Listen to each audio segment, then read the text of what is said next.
Hyderabad incharge మంత్రి Ponnam Prabhakar GHMC అధికారులతో review సమావేశం నిర్వహించారు. వర్షాకాలంలో ఎక్కడ ఇబ్బందులు కలగకూడదని సమావేశంలో చర్చించామని, భవిష్యత్తులో ఎలాంటి ఇబ్బందులు కలగకుండా వెంటనే పరిష్కరించేలా అప్రమత్తంగా ఉండేలా చూడాలని అధికారులకు చెప్పామన్నారు మంత్రి పొన్నం ప్రభాకర్.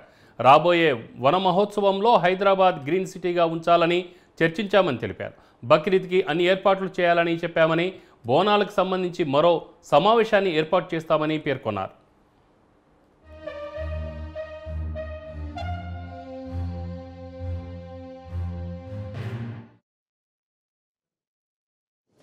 గౌరవ మేయర్ గారు, డిప్యూటీ మేయర్ గారు, జిహెచ్ఎంసీ అధికారులతోటి ఒక హెచ్ఓడికి సంబంధించిన ఒక రివ్యూ తీసుకోవడం జరిగింది. ముఖ్యమంత్రి గారి ఆదేశాల మేరకు రాబోయే వర్షాకాలంలో హైదరాబాద్ నగర ప్రజలకు ఎక్కడ కూడా ఇబ్బంది కలగద్దు, నీటి నిల్వ ద్వారా కావచ్చు, కాలువ లోపల, కాలనీ లోపల గతంలో జరిగినటువంటి పరిణామాల వల్ల జరిగినటువంటి ఇబ్బందులు రాకుండా ఉండే విధంగా అనేక ముందస్తు చర్యలు తీసుకున్నాం.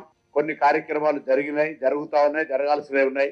అటువంటి సందర్భంలో భవిష్యత్తుకు సంబంధించి ఏదైనా ఇబ్బంది ఏర్పడితే, క్రిటికల్ ఇష్యూ అరైజ్ అయినట్టయితే, ఏదైనా ఇష్యూ వస్తే ఇన్ని ప్రికాషనరీ చర్యలు తీసుకున్నప్పటికీ కూడా ఏదైనా సమస్య ఏర్పడితే దాన్ని వెంటనే పరిష్కారం చేయడానికి అన్ని రకాల అప్రమత్తంగా జిహెచ్ఎంసీని చేయడం జరిగింది. అది నాలాల డిసిల్టింగ్ కావచ్చు, లేకపోతే వాటర్ స్టాగ్నేట్ అయ్యే ఏరియా లోపల ఎట్లా డిఆర్ఎఫ్ సర్వీసెస్ యూటిలైజ్ చేసుకోవాలనే అంశం కావచ్చు, ఇటువంటి అనేక అంశాలు చర్చ చేయడం జరిగింది.